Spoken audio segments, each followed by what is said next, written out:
बिस्मिल्लाहिर्रहमानिर्रहीम। टेस्टी। जी हाँ, आज हम बहुत ही टेस्टी क्रीम केक बनाएंगे। अक्सर औकात क्या होता है कि सिंपल केक तो सबको बनाना आ जाता है, लेकिन उसके ऊपर क्रीमिंग कैसे करनी है ये सबसे बड़ा मसला होता है। कौन सी क्रीम सेलेक्ट की जाए, उसको कितना बीट किया जाए, ये सबसे अहम इशू होता है। ये केक मैंने अपने भाई के लिए बनाया था जब उनकी शादी की बात पक्की हुई थी, तो मैंने सोचा क्यों ना इस केक के बनाने में जो भी अहम टिप्स मैंने फॉलो की हैं वो आपके साथ भी शेयर की जाएं। इस वीडियो को देखने के बाद इंशाल्लाह आप भी बहुत अच्छी सी क्रीम को बीट कर सकेंगे और इंशाल्लाह आपका केक बहुत ही परफेक्ट बनेगा। तो चलिए आज की इस रेसिपी का आगाज़ इस दुआ के साथ करते हैं कि अल्लाह आप सबका दस्तरखान सजाए रखिए और हम सबको सेहत और ईमान का रिज़्क़ अता फरमाए। टेस्टी। जी, तो यहाँ पे मैंने व्हिपिंग क्रीम ली है 1.5 कप, क्योंकि यहाँ पे मैंने थोड़ा सा टॉल केक बनाना था। वैसे रूटीन में जो हम नॉर्मल केक बेक करते हैं 1 कप मेजरमेंट वाला, उसमें 1 कप क्रीम इनफ होती है। तो मेरा मशवरा भी यही है कि अगर आप फर्स्ट टाइम क्रीम केक बना रहे हैं तो आपने 1 कप क्रीम को ही बीट करना है। अगर आपको ज़्यादा क्रीम की ज़रूरत महसूस होगी तो आप आधा कप बाद में क्रीम को बीट कर लें, ठीक है। अब यहाँ पे एक ज़रूरी पॉइंट है, जो भी आप बीटर यूज़ कर रहे हैं क्रीम को बीट करने के लिए, वो कम से कम 360 वॉट तक होना चाहिए। इससे कम अगर वॉट का होगा आपका बीटर तो क्रीम अच्छी तरह से बीट नहीं होगी। तो आपने जब भी बीटर लेना है उसे आपने अच्छी तरह से पहले चेक करना है कि ये किस वॉट का है, ठीक है। क्योंकि अगर कम वाट का होगा तो ये जल्दी गर्म हो जाएगा, इसके ब्लेड भी गर्म होने शुरू हो जाएंगे और आपकी जो क्रीम है बीट करने के बाद भी मेल्ट हो सकती है, तो उसका रिज़ल्ट बिल्कुल भी अच्छा नहीं आएगा। अब जो क्रीम हमने यूज़ करनी है बीट करने के लिए, वो मुकम्मल तौर पे चिल होनी चाहिए, बहुत ठंडी होनी चाहिए। आपने फ्रीज़र में रख के इसको अच्छी तरह से ठंडा करना है पहले, उसके बाद बीट करना है, ठीक है। अगर क्रीम में आपको क्रिस्टल्स नज़र आ रहे हैं तो आपने उसे नीचे वाले खाने में रख देना है फ्रिज के, ताकि वो अच्छी तरह से मेल्ट हो जाए। उसके बाद आपने इसकी बीटिंग स्टार्ट करनी है। जो पहले 2 मिनट हैं आपने इसको बिल्कुल लो स्पीड पे बीट करना है। तो जब आप इसकी बीटिंग स्टार्ट करें आपकी नज़र बीटर पे तो होनी ही चाहिए, लेकिन उसके साथ साथ घड़ी पे भी होनी चाहिए। आपने अगर इसको 2 मिनट से कम बीट किया या ज़्यादा बीट कर लिया तो भी इसका रिज़ल्ट अप डाउन हो सकता है। तो टाइमिंग को देख के अगर आप बीटिंग स्टार्ट करेंगे तो क्रीम का रिज़ल्ट बहुत अच्छा आएगा। तो 2 मिनट हमने इसको सबसे लो स्पीड पे बीट करना है। उसके बाद जो नेक्स्ट टाइम है आपने वो भी घड़ी पे देखना है। कम से कम इसको 9 से 10 मिनट लगते हैं, इसे हमने फुल स्पीड पे बीट करना है। मशीन की ये स्पीड बहुत ही मैटर करती है क्रीम को अच्छा बीट करने के लिए। और ऐसा नहीं है कि आपने क्रीम को रेस्ट देते हुए बीट करना है, बल्कि आपने इसे मुसलसल बीट करना है। अब थोड़ा सा इसमें मैंने फ्लेवर दिया है, इसमें कैरामल का जस्ट 1 चम्मच इसमें मैंने डाला है और अरीबा नूर यहाँ पे मेरी हेल्प कर रही है। आपने ज़्यादा कैरामल सिरप अगर डाला तो भी मसला हो सकता है। जस्ट आपने 1.5 कप में 1 चम्मच ही कैरामल का डालना है, तो इसमें बहुत अच्छा सा फ्लेवर आएगा इंशाल्लाह। आप चाहें तो इसमें वनीला एसेंस, लेमन एसेंस, जो एसेंस भी आप डालना चाहते हैं वो डाल सकते हैं।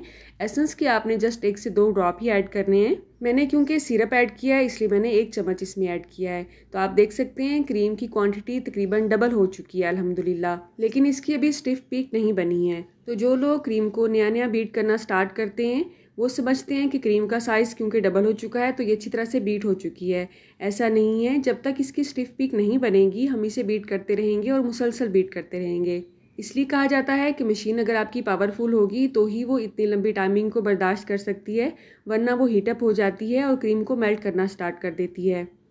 एक और पॉइंट, आपने क्रीम को साइडों से भी बीट करना है। ये नहीं है कि आप जस्ट सेंटर में ही इसे बीट करते रहें। मशीन को घुमाते हुए बाउल के हर तरफ आपने मशीन को फेरना है और कोशिश करें 2 से 3 मिनट के बाद किसी स्पैचुला की मदद से क्रीम को साइडों से भी उतार के सेंटर में ले आएं और दोबारा इसकी बीटिंग स्टार्ट करें। और ऐसा भी नहीं होना चाहिए कि आपने जस्ट मशीन को ऊपर ऊपर ही क्रीम के बीट करना है, बल्कि जो मशीन के ब्लेड्स हैं ये बाउल के पैंदे में टच होने चाहिए। अगर आपके एरिया में बहुत ज़्यादा गर्मी है और आप नए सीखने वाले हैं, आप क्रीम को हैंडल नहीं कर सकते इजीली, तो आपने क्या करना है, बाउल के नीचे कोई भी आपने बर्फ़ का कटोरा रख देना है ताकि इसका जो टेम्परेचर है वो नॉर्मल रहे। बीटिंग के बाद अगर स्पैचुला पे आप क्रीम लगाएंगे और नीचे झटकेंगे तो ये बिल्कुल भी नीचे नहीं गिरेगी। इसी तरह अगर आप बाउल को उल्टा करेंगे तो भी क्रीम को बिल्कुल भी फ़र्क नहीं पड़ेगा। इसका मतलब है क्रीम हमारी बिल्कुल रेडी है। तो क्रीम बीट करने पे टोटल मुझे 13 मिनट लगे थे और अल्हम्दुलिल्लाह आप इसका रिजल्ट देख चुके हैं, बहुत ही अच्छी क्रीम बीट हुई है।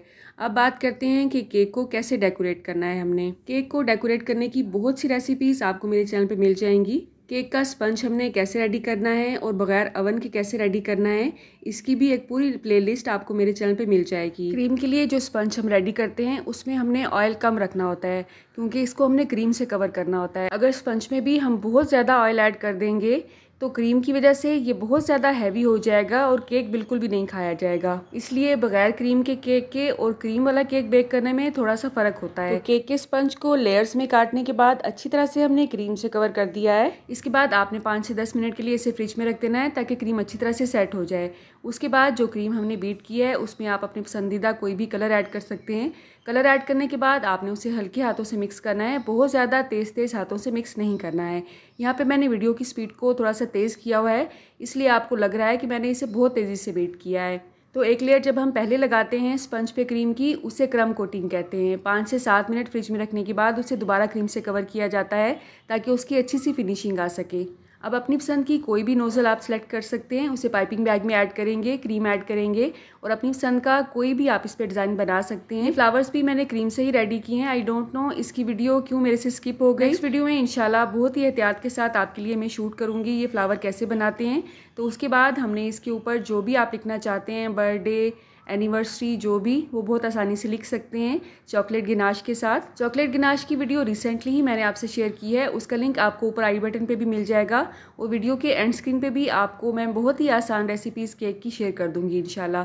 डिस्क्रिप्शन बॉक्स आप ज़रूर चेक किया करें, उसमें भी आपकी हेल्प के लिए बहुत सी वीडियोज़ का लिंक मैंने दिया होता है। ये केक क्योंकि थोड़ा सा मैंने टॉल रखा था इसलिए इसकी साइड्स बिल्कुल मुझे सिंपल लग रही थी, तो यहाँ पर मैंने स्टार नोज़ल लेके साइड्स को भी कवर किया है थोड़ी सी डिज़ाइनिंग के साथ। तो केक की फाइनल लुक तो आपने वीडियो के स्टार्ट में देख ही ली है। अगर आज की वीडियो में आपने कुछ भी नया सीखा हो तो आपने कमेंट बॉक्स में अप्रिशिएट ज़रूर करना है। आप कहां से और किस सिटी से मेरी वीडियोस को वॉच करते हैं, कमेंट बॉक्स में अगर आप बताएंगे तो मेरे लिए एक इनाम से कम नहीं होगा। आप किस तरह की मजीद रेसिपीज़ देखना चाहते हैं, रेमेडीज़ देखना चाहते हैं, कमेंट बॉक्स में अपने सजेशन ज़रूर छोड़ा करें मेरे लिए, क्योंकि आपकी एडवाइसेस मेरे लिए बहुत मैटर करती हैं। आप सबका दस्तरखान से जाए रखे और हम सबको सेहत और ईमान का रिज़्क अता फरमाए।